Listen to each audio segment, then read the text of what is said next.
Hello, everyone. Again, welcome for another live chat.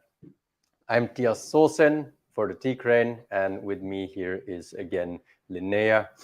And today we were going to talk about matcha. Yes. So I decided to set up a little matcha setup, and we've got our sweets as well. Today, the sweets that I chose, they're a bit uncommon. I suppose you haven't seen them before. I haven't. Yes, correct. So they're called uguisu mochi. Uguisu is the nightingale, and mochi is like a cake. It's usually sweetened rice, glutinous rice that is pounded into a cake, but it doesn't have any mochi or glutinous rice in it, nor does it have any nightingale in it. It's got anko, the bean paste in the center, and then it's covered in green beans around it with on top of it a little chestnut, a piece of chestnut. So these sweets we'll have before the matcha, and I've got a few bowls out here and my setup to start whisking and brewing some matcha.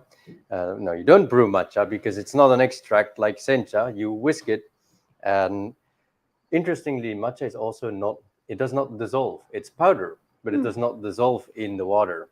It just is a suspension. It's a suspension, so you mix it in with the water. That's why you need this shaving brush. It's called a chasen, a tea whisk, and would actually hurt a little bit if you use it as a shaving brush. But you want to whisk the tea powder in with the water and make that nice foam for your thin tea, your usucha. And that is what we're going to do. But if you let your bowl of matcha, when it's ready, if you let it stand for a while, then actually The matcha powder will settle. it will settle again. Oh, Yeah, so it comes apart. good to know.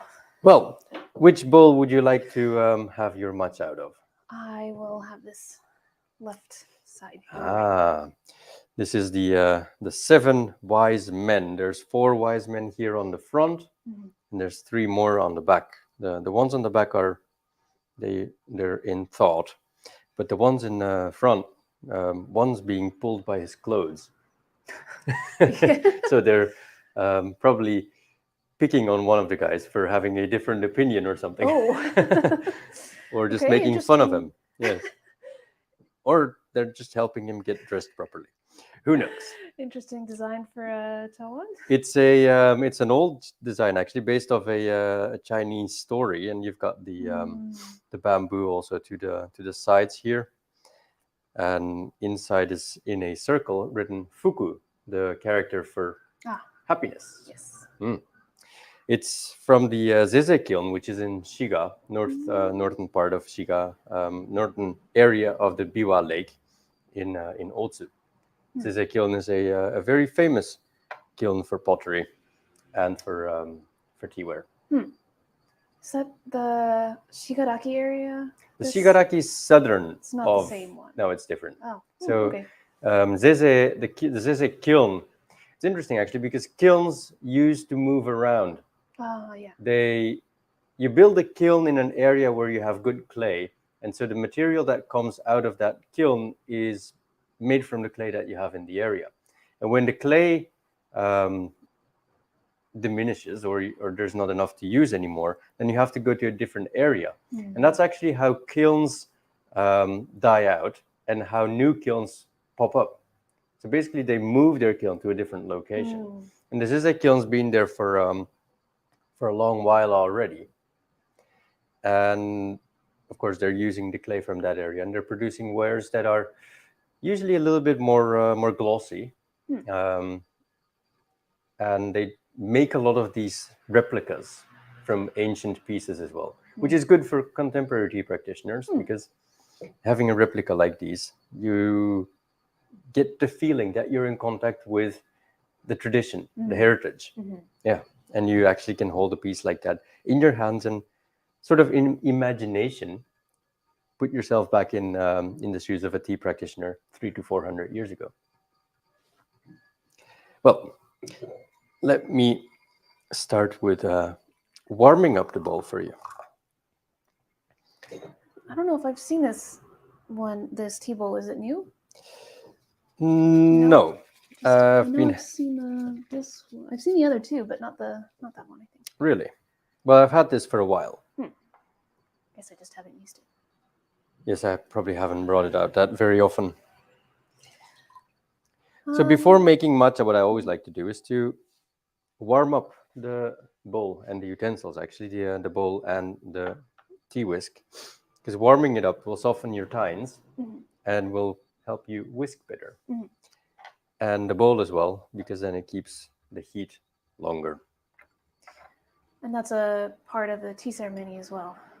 Well, this is an abbreviation based off of the tea ceremony. I mean the warming part itself. The warming part happens in the tea ceremony. But what I'm doing here is an abbreviation, basically just to quickly make a bowl in an elegant style based off of the tea ceremony, and something you can actually casually do. This approach I also actually have a full explanation of in my Matcha Essentials course. It's a new course based off the Matcha Basics mini course that I had in the past, which was a bit longer. But this one focuses on this short, simple approach of whisking a bowl of tea for a guest that you have. And it's good if you can learn it, because you can always surprise someone with just a quick bowl of tea.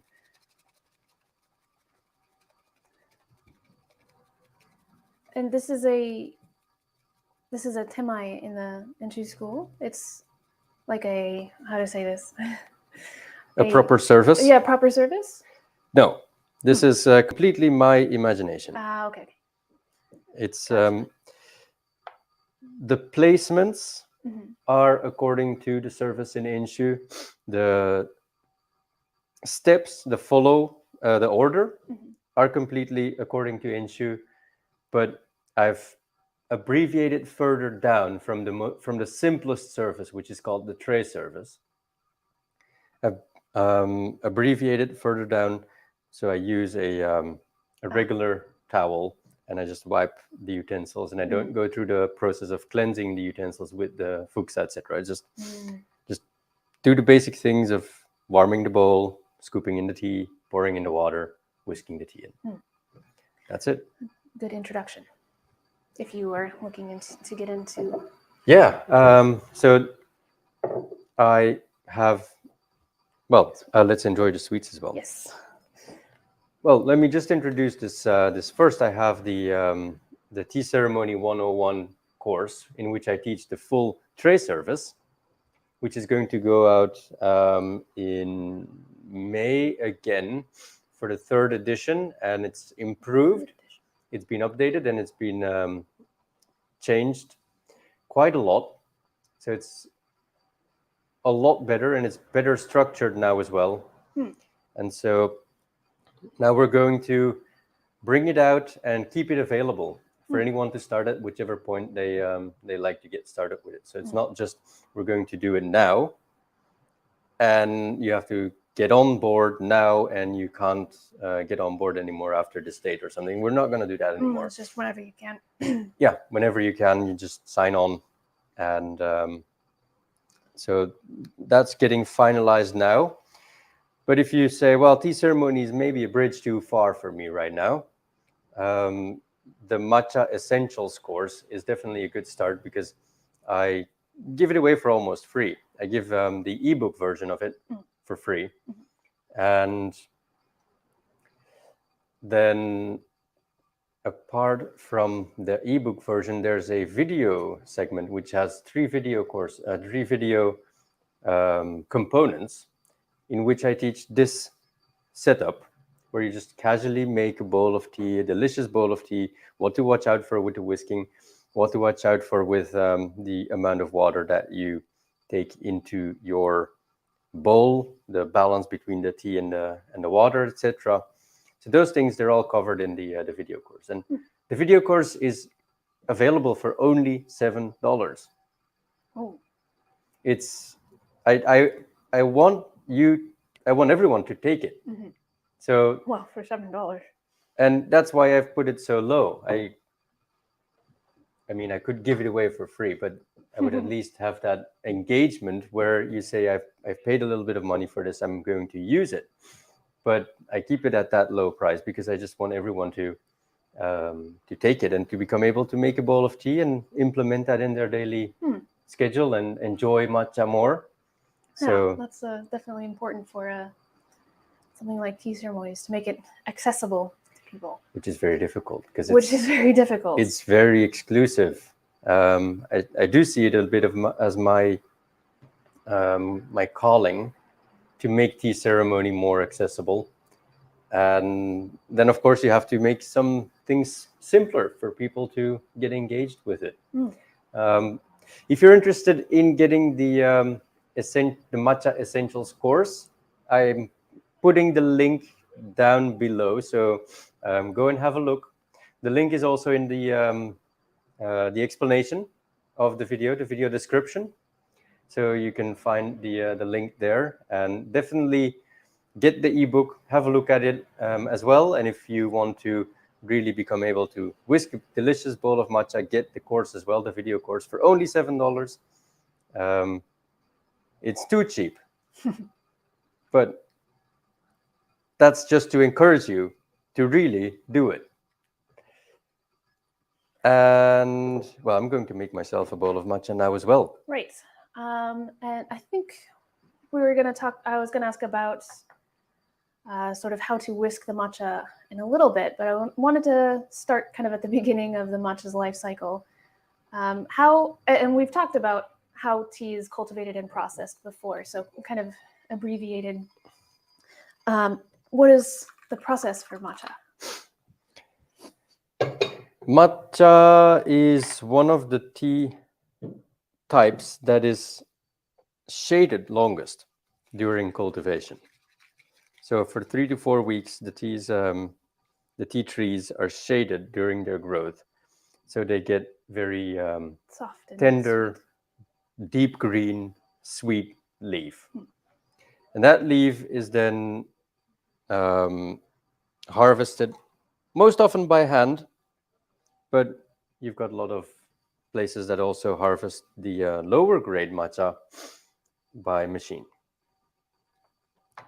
But in Uji, most of it is still by hand, really. Yeah. And after the harvest, then what happens is those leaves are brought to the factory, and as quickly as possible, they're being steamed, just like sencha, gyokuro, kabusecha, other types of green tea. And after the steaming, the process is really simple. The leaf is aired out, because if after the steaming, the moisture might still be sticking to the surface of the leaf. So to evaporate that moisture and to unclog the tea leaf from each other, so you don't want them to stick on against each other either, you're going to air them out. So you blow them up in a big turbine, really, in 3 tiers, and then the leaf just flutters around and is and that Dries basically out. helps to dry out the moisture. And after that, the leaf lands on a huge conveyor belt that takes it through a 15-meter long oven, in which the temperatures can range between 100 degrees Celsius and 150 degrees Celsius, in 3 tiers usually.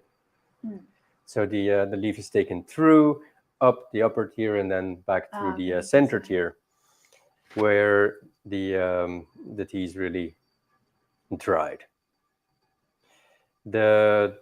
That's why you don't want to have them stick onto each other, because then they won't dry properly. They don't dry properly, and the moisture on it might cause them to burn, because the water starts to boil, and then it affects the leaf, and it causes oxidation. Definitely don't want that.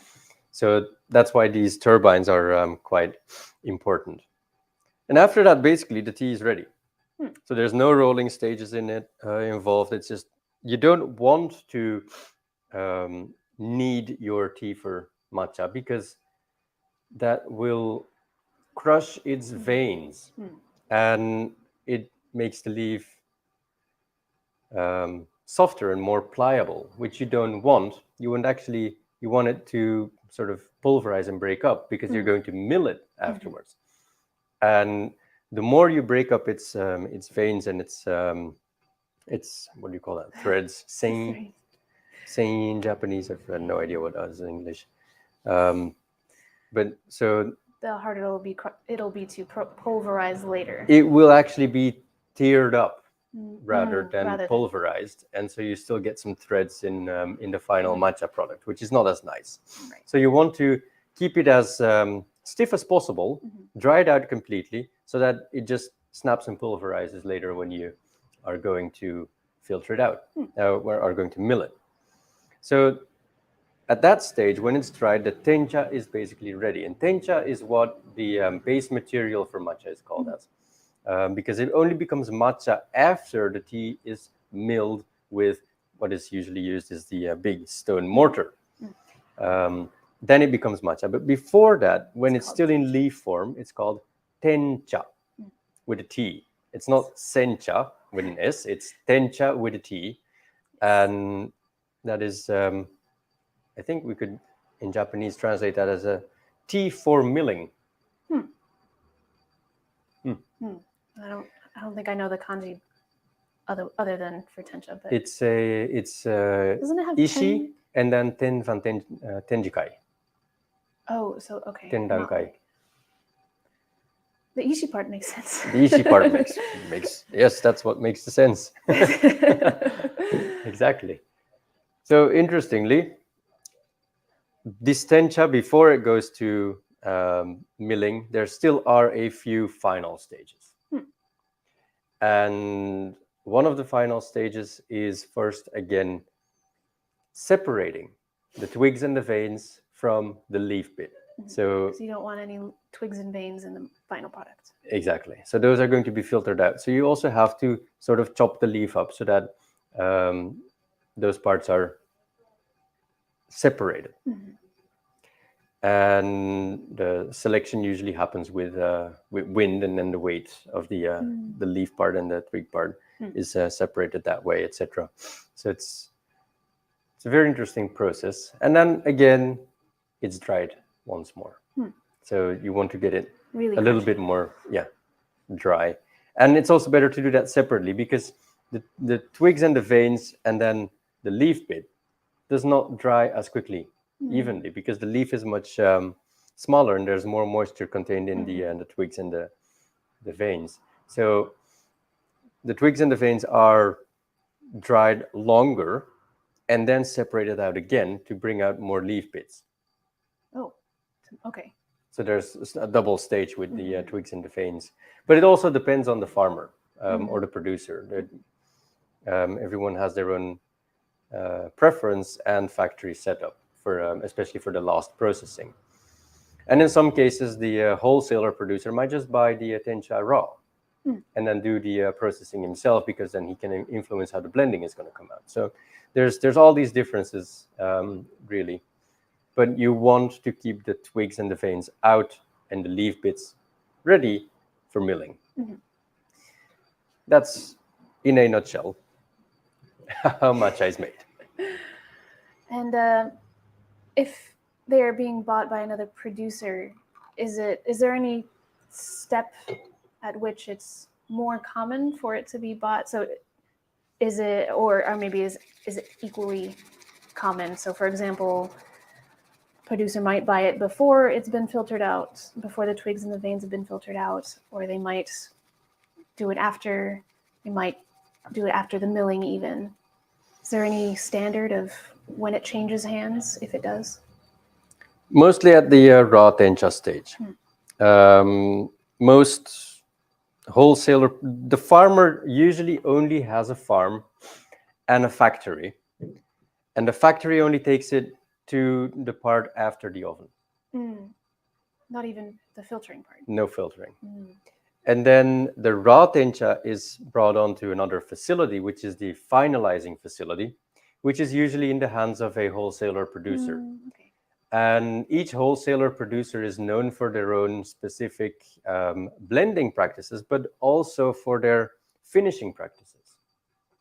So they might prefer a higher firing, which increases the fiery scent, the aroma of the tea, as opposed to another producer who likes to keep it very green. And so you have these varieties between different producers, and they like to apply their style on Those final steps. Of whichever leaf they get. And then it's also easier for them to blend it, because if you get it from one producer who likes to fire it very deeply and then one producer who's very shallow, it's hard to balance again. So usually it's at the raw tencha stage. And interesting you said, or does it even change hands after it's milled? It usually doesn't in Japan. Right.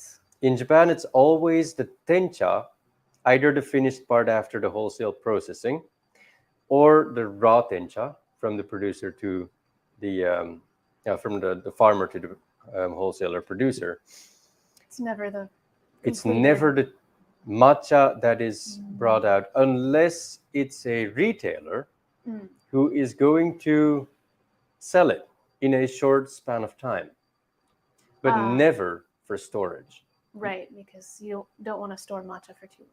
No, exactly. So what we do is we order small amounts of matcha for the month or the 2 months to come to sell. And after that, we order another batch. And the producer mills it upon request. So the tea is basically preserved in leaf form because it keeps longer like that. Right. I think we touched on this last week. Sometimes it can be, or if it is not planned to be used, matcha will be stored as tencha rather than yes, as matcha. So it's also never blended as the powder. It's always blended in the leaf form. I always assumed it was blended as powder. It's always the leaf that is blended and then processed finally. And then when it's necessary, pulverized and brought out. I guess that would make it a lot easier to, it would make more sense. Yeah. If you want to get the same blend each time, the same flavors. Is there any limit to how long tencha can be stored? Is it kind of like other green teas? It's, it shouldn't be for too long, but it's not really a immediate thing. It's a bit a loaded question to ask me, because generally a year, 2 years, then gradually the flavor starts to deteriorate. But there's a huge difference between heavily fertilized umami sweetness rich teas and natural teas, where the heavily fertilized teas have an induced flavor that is basically only based off of amino acids. And once they deteriorate and diminish, there's nothing left. And that's usually what happens with other types of green tea. Really? The umami sweetness goes away, and then you've got like an empty flavor. That's as the tea leaf is stored, right? Yes. So if you keep it for a while, then the flavor basically just, the umami goes away, the flavor's gone. Interesting. And that's from the amino acids as a result of the, what's it called? Fertilizer. Yes. Interesting. Okay, so if it's... You add fertilizer, get amino acids. That's what we talked about last time. The amino acids are increased. And that's what gives you that delicious flavor. But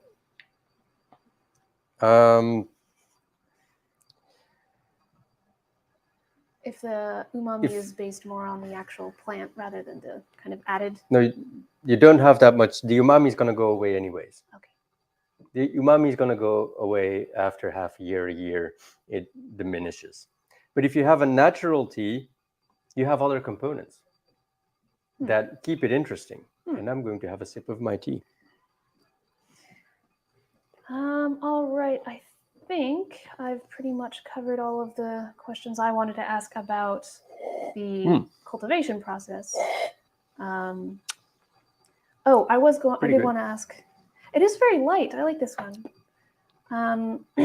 This one's a very good one for koicha. Really?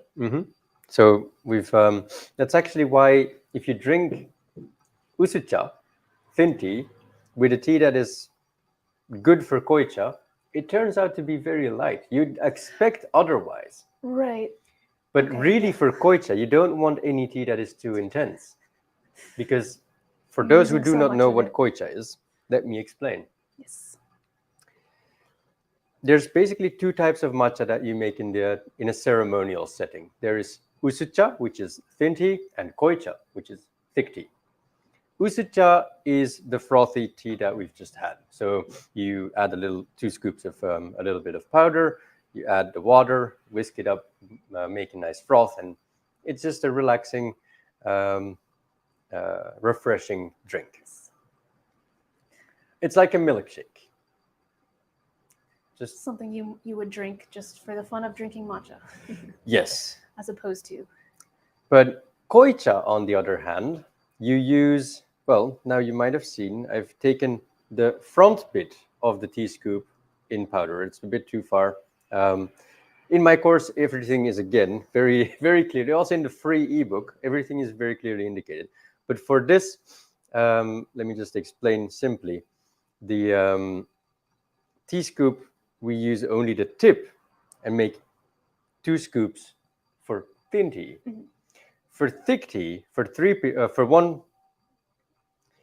one person, we would take the front half of the tea scoop full of tea, 3 scoops for one person. Oh, okay. So you use a lot more tea. Usually, you don't make just a bowl for 3 people. You do make for 3 people. You don't make a bowl for one person with koicha. You make it for 2 or 3 people usually, or 5 people, and then you use these heaping spoonfuls. 3 for the first guest and then 2 for each additional guest, which is basically 1 scoop for the bowl, because you won't be able to get all the tea out. What you're going to do is you're going to add just a little bit of water to stir the tea around, to knead it into a thick paste, which can be compared to the consistency of paint. Doesn't sound delicious, but the consistency is similar. It's just, if you tilt the jar, you have to wait for it to come sliding down. That is basically what koicha, what it is. And you have that in tea ceremony. And if you use a tea that is too sweet, too bitter, too intense, too expressed in flavor, it's unpalatable. So for koicha, you only want to use the tea leaf that is picked by hand, that the freshest buds and tips of the newest, youngest tea leaf are selected by hand, and those you want to use for koicha. For thin tea, what is done, usually the lesser grade tea leaf is used, and it's okay to have a little bit more bitterness. As you say, it's actually quite mild, is good for koicha, but maybe not enough for usucha. You might want a little bit more bitterness because that gives its freshness. True. So there's definitely a difference in the quality of tea, and for koicha usually it takes more labor. The leaf is less available and the quality is much higher. So that's also why it tends to be more expensive. Interestingly enough, it's much more expensive and we use much more of it than compared to the less expensive leaf for thin tea that we use only just a little bit of. So I imagine koicha is used for more special occasions. It's a very difficult question always, because tea ceremony is not necessarily used for anything. And I would never have koicha outside of a tea ceremony setting. I just don't find it agreeable. I mean, to to enjoy koicha, I think it's very important to be in the right atmosphere, in the right state of mind with the right people. And you share that. And that's what creates the beauty of that moment. But just to say, let's sit down, I'll have a bowl of koicha. No, it's just the tea is not going to turn out nice because it needs concentration to make it delicious. And also to drink it, it needs, some kind of attention. It's not something you just drink casually on the way out the door as you're doing other things. You really kind of have to devote some time and attention. So I wouldn't say koicha is used for certain occasions that are more no, it's just the more formal way of tea ceremony. And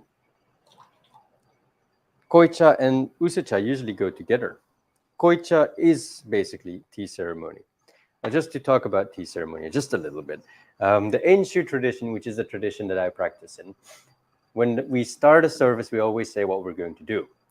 And if we're doing koicha, then we say, ocha ippuku sashiagemasu, which means I'm going to offer you a bowl of tea. We don't even mention koicha, we just say ocha. We're going to serve you tea. Whereas with thin tea before the service, we say ousu o ippuku sashiagemasu. Ousu. We don't even say usu cha. It's just something thin. We're going to serve you something thin. We don't even call it tea. So from the perspective of the the tea person, let's just say that. Tea is koicha.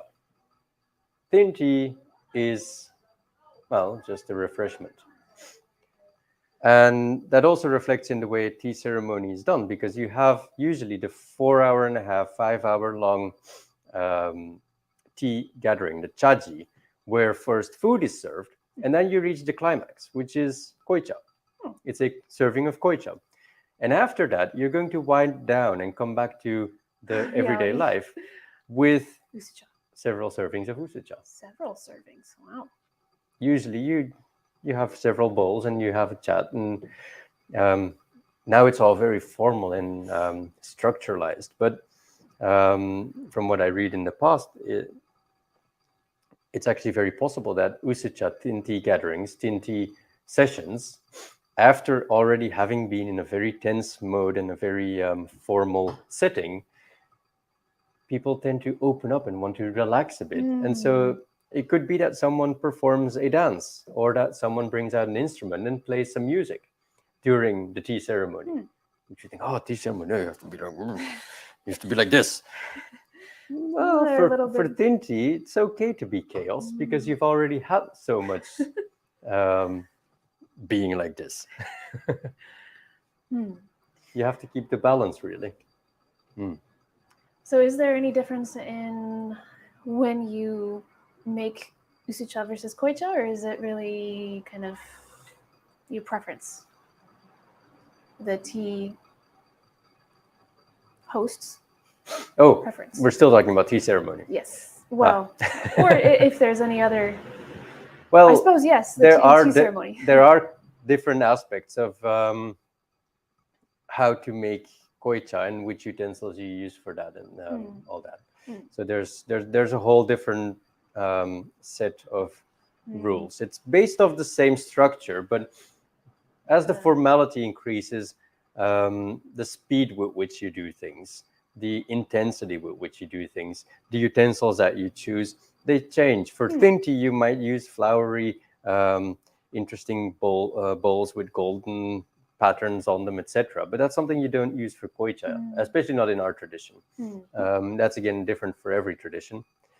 But we like to keep it simple for koicha, and the more formal you get, the more subdued the utensils will become that you use. And so you refrain from using anything too extravagant or playful.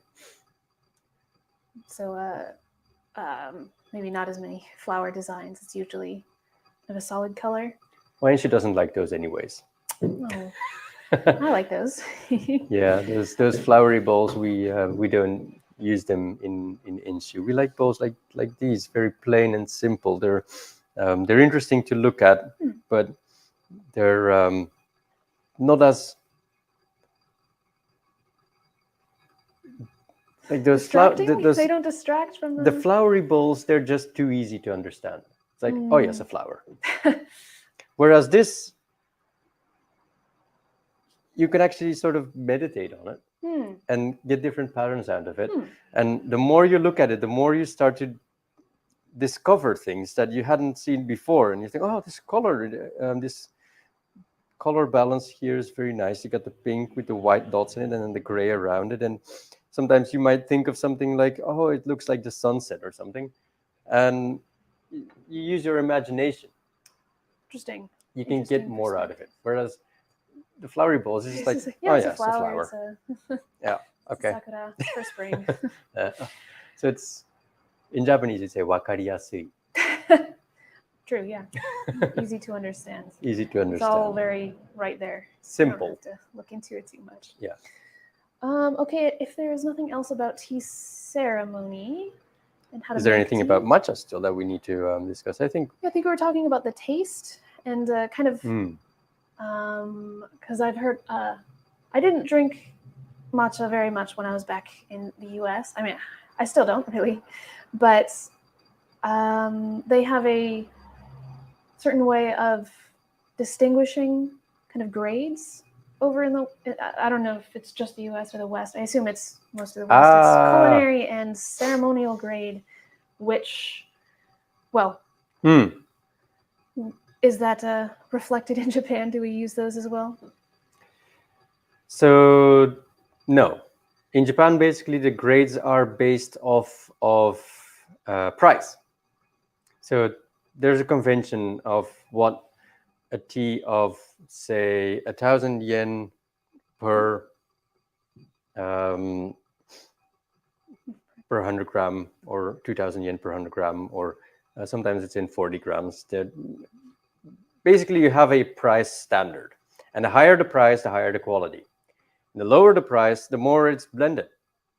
So the blending process also happens based off the price. And culinary grade, ceremonial grade, most of them, I'm sorry to say, but they are not that great. Really meaningless. Oh, can you go and open the door? Yes. I think we have to wrap up here because we're getting some visitors and it's 2:00, which is the time that I need to open the tea crane. So we're definitely going to continue this talk again. And well, thanks everyone for participating, and see you again in our next chat. We're going to definitely do another episode that is more about the tea ceremony, and that is more about well, matcha as well. So